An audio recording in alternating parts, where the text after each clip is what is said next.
The Ministry of International Affairs and Cooperation of the Republic of Botswana is responsible for promoting the country's national interests abroad. These interests include protecting the country's territorial and national sovereignty, ensuring that Botswana is at peace with her immediate neighbors and other countries, and that Botswana can develop in a stable political environment that attracts foreign direct investment. As the custodian of Botswana's foreign policy, the ministry guides the government in the conduct of its relations with the international community. In carrying out its mandate, the ministry is guided by various policy documents, including the country's Vision 2036, National Development Plans, and the Reset Agenda.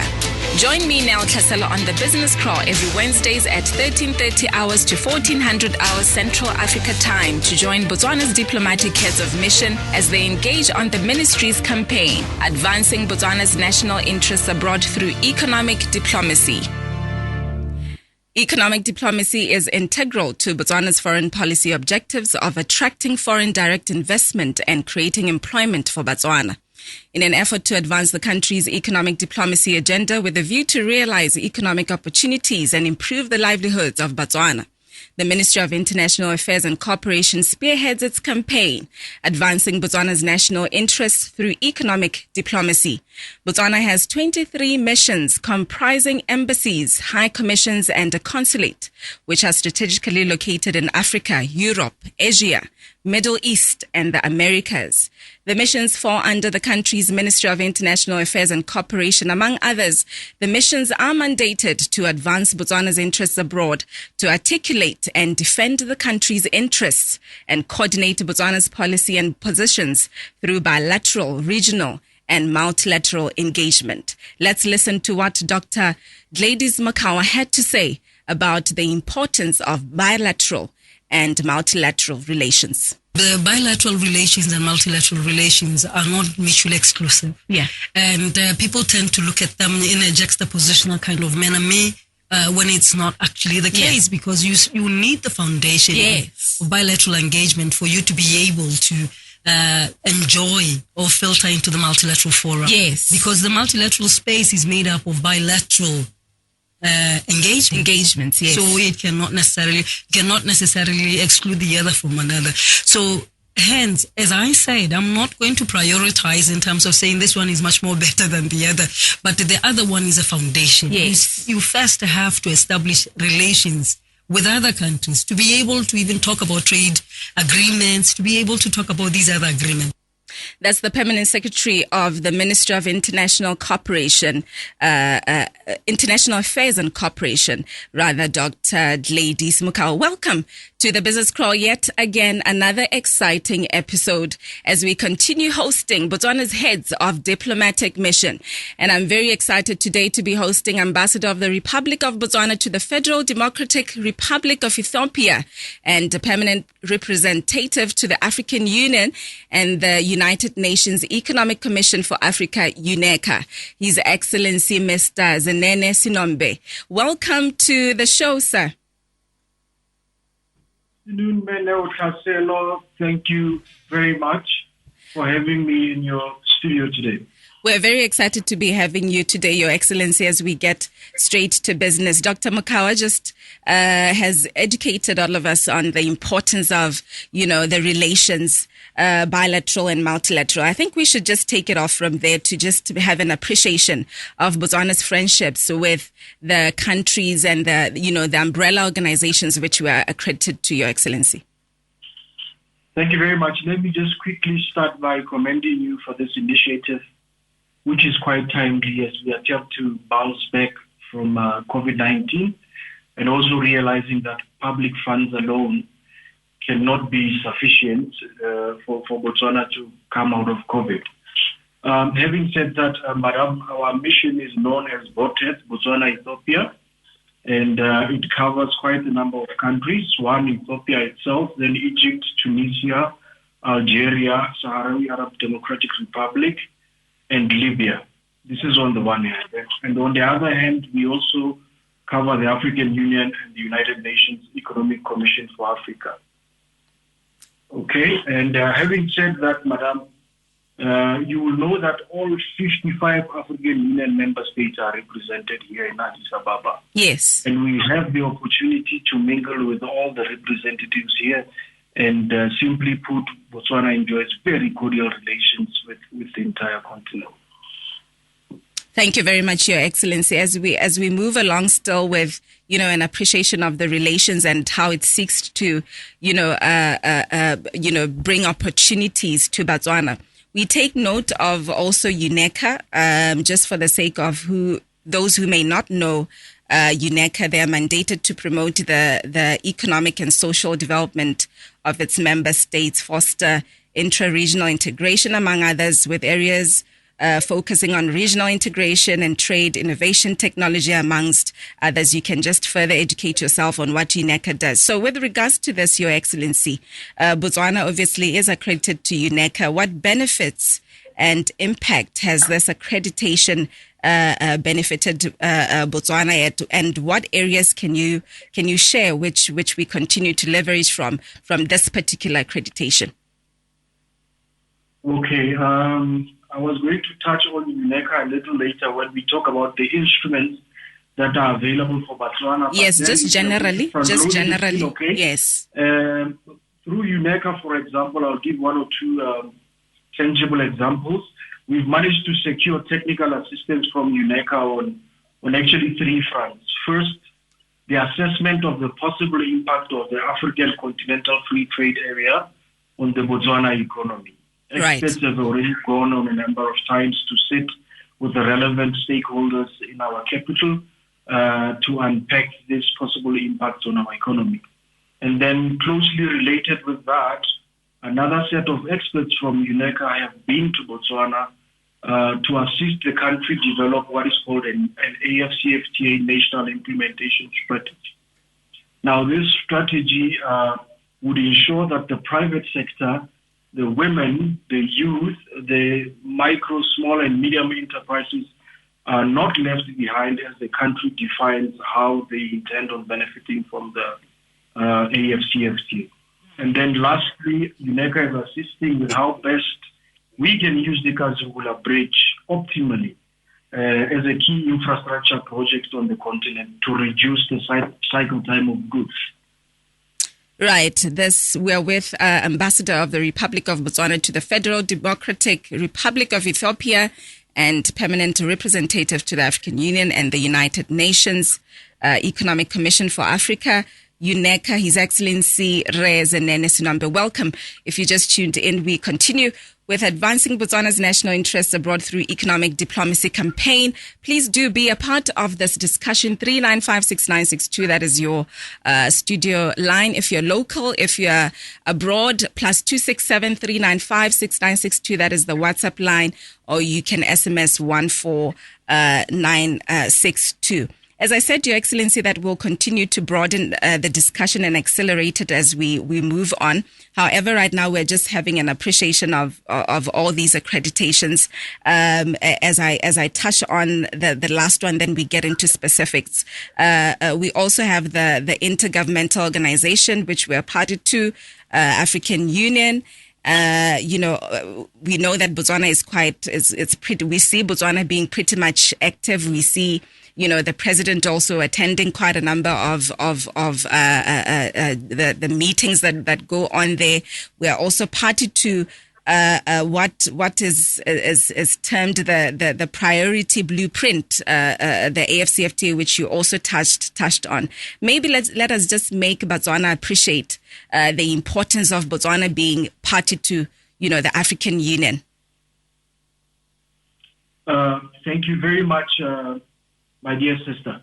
Firstly, in the practice of diplomacy for small states, you tend to come together with like-minded countries to push your agenda on a global stage. I think that is very important. You will all appreciate that Botswana is a small country, and therefore this is why we are members of SACU, this is why we are members of SADC, we are members of Commonwealth, we are members of the African Union. You touched on something very important about the African Union and its Agenda 2063. I want to just send a message quickly to say Agenda 2063 is indeed Africa's blueprint for socio-economic development, articulating the continent's vision over a 50-year period. Now, Agenda 2063 serves as a framework for achieving the UN's goal of regional and continental integration. One of the key flagship programs of Agenda 2063 is what you mentioned, the African Continental Free Trade Area. I think this is relevant for our conversation on economic diplomacy, since the AFCFTA seeks to create a single market for goods and services facilitated by the movement of persons in order to deepen economic integration on the continent. It also serves to promote industrial development through diversification and regional value chain development, agricultural development, and food security. Okay, now all this is geared towards the establishment of a continental customs union at a later stage. The AFCFTA single African market of 1.2 billion people is envisaged to have a GDP of $2.5 trillion by 2030. Now, from this, you'll be able to tell that there's no way Botswana can be left behind.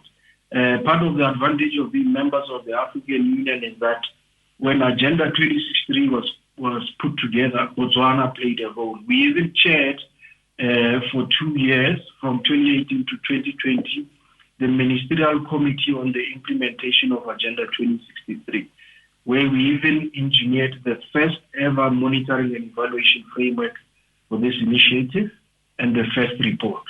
So if we were not members, we would not have had this opportunity. Exactly. Where you can then inject your... Hello, Your Excellency. Okay, I think we might have lost him. We will be back shortly as we reconnect with His Excellency. Please, we'll be back soon. The bilateral relations and multilateral relations are not mutually exclusive. Yeah. And people tend to look at them in a juxtapositional kind of manner, when it's not actually the case, because you need the foundation of bilateral engagement for you to be able to enjoy or filter into the multilateral forum. Yes. Because the multilateral space is made up of bilateral engagements, yes. So it cannot necessarily exclude the other from another. So hence, as I said, I'm not going to prioritize in terms of saying this one is much more better than the other, but the other one is a foundation. Yes. You first have to establish relations with other countries to be able to even talk about trade agreements, to be able to talk about these other agreements. The Ministry of International Affairs and Cooperation of the Republic of Botswana is responsible for promoting the country's national interests abroad. These interests include protecting the country's territorial and national sovereignty, ensuring that Botswana is at peace with her immediate neighbors and other countries, and that Botswana can develop in a stable political environment that attracts foreign direct investment. As the custodian of Botswana's foreign policy, the ministry guides the government in the conduct of its relations with the international community. In carrying out its mandate, the ministry is guided by various policy documents, including the country's Vision 2036, National Development Plans, and the Reset Agenda. Join me, Neo Tlhaselo, on the Business Kraaal every Wednesdays at 13:30 hours to 1400 hours Central Africa time to join Botswana's diplomatic heads of mission as they engage on the ministry's campaign, advancing Botswana's national interests abroad through economic diplomacy. Studio time is 13:45. We continue with His Excellency Zenene Sinombe. If you just tuned in, welcome. He is the Ambassador of the Republic of Botswana to the Federal Democratic Republic of Ethiopia and Permanent Representative to the African Union and UNECA, advancing Botswana's national interests abroad through economic diplomacy. That is what we are unpacking, focusing on these particular areas. Your Excellency, you were still sharing with us the importance of AFCFTA and how it further unlocks opportunities for us as Botswana. But however, I would like, as we were just appreciating the importance of our accreditation with the African Union, now we get into specifics, such as, knowing that the Ministry of International Affairs and Cooperation is in support of Botswana's economic recovery plan by pursuing economic opportunities that are available and by so doing through the missions. So we'd like to know the activations that are currently happening, what the mission is doing with regards to, promoting Botswana's interests abroad in relation to the economic opportunities for Botswana. Before we get to the instruments, we'll get to the instruments thereafter. Thank you very much. I think I got cut while I was still talking about the importance of the AU, but I just want to make one or two quick points about the AU that have a bearing on. Yes, please go ahead. Question. For example, through the AU partnership engagement with different partners across the world, whether it's Japan, China, Turkey, Korea, EU, the Americas, or even America itself, we have front-loaded private sector support programs, which includes designing of policies, skills development, technology transfer, and even funding in the plans of action with all our partners. Right. I'll give you a good example. You had Ambassador Ufile last week, who covers the EU. We had the EU-AU summit in February, where the EU committed or announced a 150 billion euro investment package for Africa. Now, yes, the modalities are still being drawn, but this is the type of engagement that you get if you're a member of the European Union. Yes. The commitments that you get. Having said that, as a mission, we are charged with facilitating trade and investment in the areas of coverage. Okay, now the question is, what then happens? BOTEP, as we are known, Botswana and Ethiopia, promote economic diplomacy through the conduct of trade, tourism and investment promotional activities with strategic partners in collaboration with stakeholders like VITC, for example. Now, the objective here is to contribute to economic diversification, employment creation, technological transfer, with a key emphasis on attaining the goals of whether it's the reset agenda, economic recovery and transformation plan, the National Development Plan, or even Vision 2036. I want to then say, one would then ask the question, what is your approach? Yes. Well, as a mission, we looked at the Botswana import bill, which, if you look, for example, from 2014 to date, has been rising steadily over the years. And what does this mean? This essentially means that jobs are being exported out of the country. And this is why import substitution is critical. The government has already put in place the economic diversification drive to encourage local production. Right. And coupled with that, government is encouraging or has always encouraged local procurement. Okay. Now, the Reset Agenda Priority 4 enunciates the initial sectors of focus and also underscores the need to identify new sectors in the global export product space. As a mission, this provides the impulse for us, naturally so, when we engage with countries of accreditation in terms of attracting investments into the country. If you allow me, I would then want to please go ahead. The opportunities that we think exist after studying with a very pedantic eye the imports and exports of countries of accreditation vis-a-vis those of Botswana. Yes, please go ahead. From that exercise, we are of the conviction that the early harvest candidates for both local consumption and export could include the following: manufacturing of diagnostics, therapeutics, vaccines, and general health products. This is why we've seen in the last few days the ribbon cutting for the COVID-19 and other related vaccine production facility in Botswana. But other opportunities exist beyond just vaccine manufacturing. And this is in line, of course, with Pillar 1 of Reset Agenda, which speaks to saving lives. Right. And then the issue of fertilizers. We had a briefing just yesterday by Soda Ash, or Botswana Ash, where it was indicated that soda ash is a key component in producing fertilizer. In front of me is a newspaper, an Ethiopian newspaper, which states that fertilizer prices have jumped up 200% since the war in Ukraine. Yes. So we have the components in Botswana where we could move towards fertilizer production, because Russia has reduced their exports of fertilizer. And then soap and chemical and products like chrome that are used in in leather processing. I'm told that only South Africa produces this chrome-based chemical that goes into leather processing. We could explore that opportunity. We also heard yesterday that there's an opportunity for Botswana to package salt. Right. Package salt, nothing much beyond that.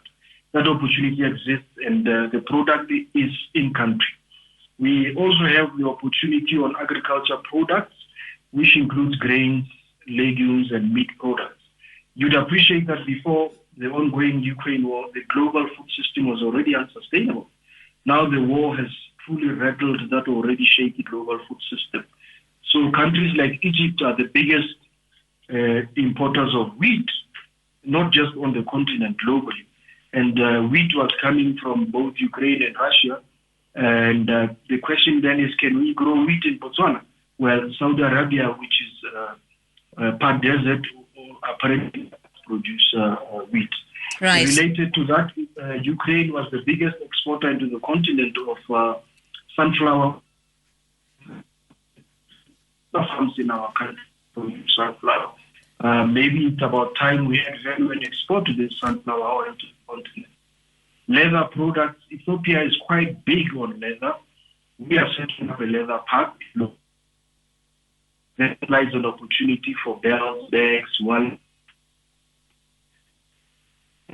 gloves, including as well furniture and car seats. Ethiopia is very ready to invest in the leather park once it is up and running. Your Excellency, we keep losing you a little bit. I don't know if it's the signal in your side. We keep losing you here and there, but you can continue. I just want you to be aware of that. Okay, I'm really sorry about that. Okay, now you're fine. You can proceed. Okay, then. I stumbled across another very interesting opportunity in West Africa, for example, where there's a big need for beef downstream products like beef hearts, throats, liver, feet, ears, and lips. I was quite amazed by that. Right. And then jewelry manufacturing. Ethiopia produces gold. They produce jewelry. This is one area where we've not done well in terms of beneficiation in the diamond industry in Botswana. And then tourism. North Africa is big in tourism. We can learn from North Africa how to integrate diverse tourist offerings as a recovery strategy so that tourists can stay longer and spend more money in our country. Automotive parts. North Africa produces cars. Assembles cars.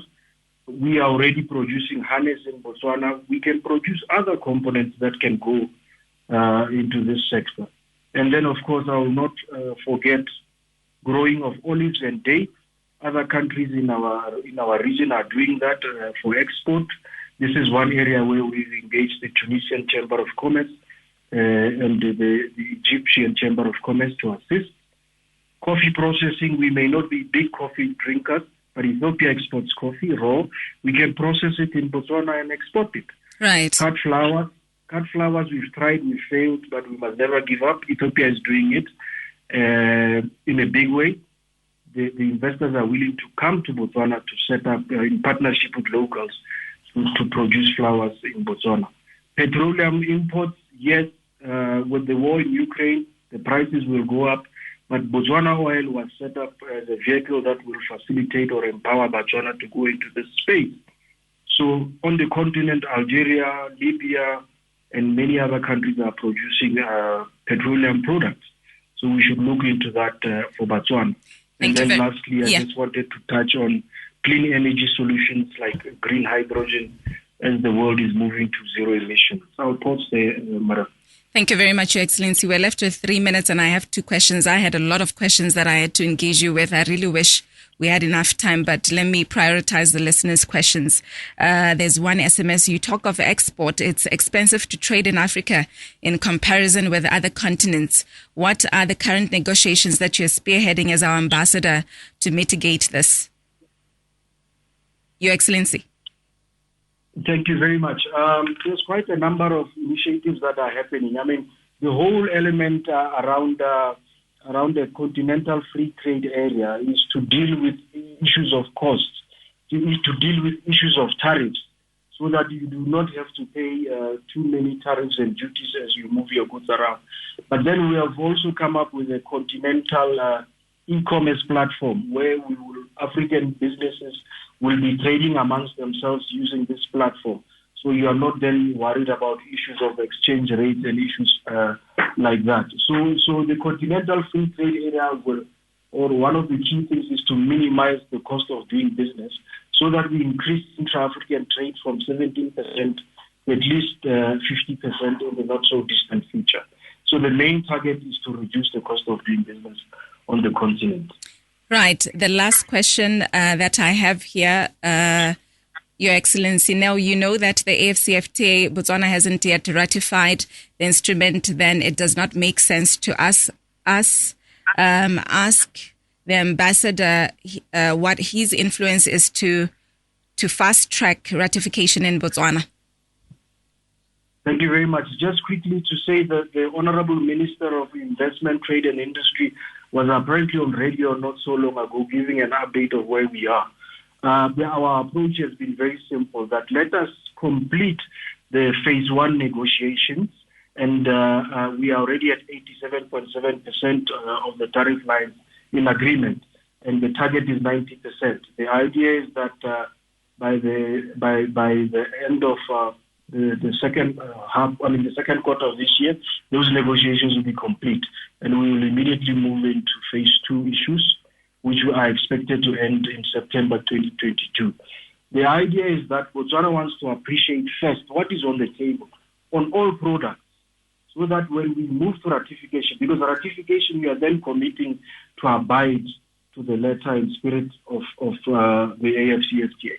But having said that, I want to underscore that Botswana is fully committed, and we have fully participated in all the negotiations. The moment we've reached 90% agreement on the tariff lines, we will move to ratify. We've already signed. We are left with the ratification. Thank you. So I want to guarantee the caller that that will be done soon. Thank you so much, Your Excellency. A quick information on your website. SMSs are still rolling, but just a quick, your website, please, for those who would further want to engage. We are busy working on our website, because our website keeps on being revamped. However, we are available on Facebook and we are available on Twitter. I can send on your... yes, you can share. You can share in 30 seconds. In the next minute. You can share. We have 30 seconds. You can share. Yeah, I will give you our... Just give me a second. With age we tend to be a bit slow. No problem, Your Excellency, no problem. However, let me just say... On Twitter, we are at BOTEF. Yes. BOTEF is BOTHETH. Yes. And then even my own Twitter page is at Zenene Sinombe. And then we will be able to take it from there. Thank you very much, Your Excellency. This is the Ambassador of the Republic of Botswana to the Federal Democratic Republic of Ethiopia and Permanent Representative to the African Union and UNECA, His Excellency Zenene Sinombe. Thank you very much, Your Excellency. You really shared pertinent information, and I want to believe that Botswana will be happy to further engage, and you really gave the specifics that we needed. Thank you very much, Your Excellency.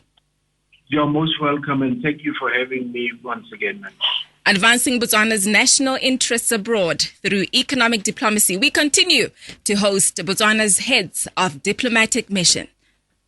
The bilateral relations and multilateral relations are not mutually exclusive. Yeah. And people tend to look at them in a juxtapositional kind of manner, when it's not actually the case, because you need the foundation of bilateral engagement for you to be able to enjoy or filter into the multilateral forum. Yes. Because the multilateral space is made up of bilateral engagements. Yes. So it cannot necessarily exclude the other from another. So hence, as I said, I'm not going to prioritize in terms of saying this one is much more better than the other, but the other one is a foundation. Yes. You first have to establish relations with other countries to be able to even talk about trade agreements, to be able to talk about these other agreements. The Ministry of International Affairs and Cooperation of the Republic of Botswana is responsible for promoting the country's national interests abroad. These interests include protecting the country's territorial and national sovereignty, ensuring that Botswana is at peace with her immediate neighbors and other countries, and that Botswana can develop in a stable political environment that attracts foreign direct investment. As the custodian of Botswana's foreign policy, the ministry guides the government in the conduct of its relations with the international community. In carrying out its mandate, the ministry is guided by various policy documents, including the country's Vision 2036, National Development Plans, and the Reset Agenda. Join me, Neo Tlhaselo, on the Business Crawl every Wednesdays at 13:30 hours to 1400 hours Central Africa time to join Botswana's diplomatic heads of mission as they engage on the ministry's campaign, advancing Botswana's national interests abroad through economic diplomacy.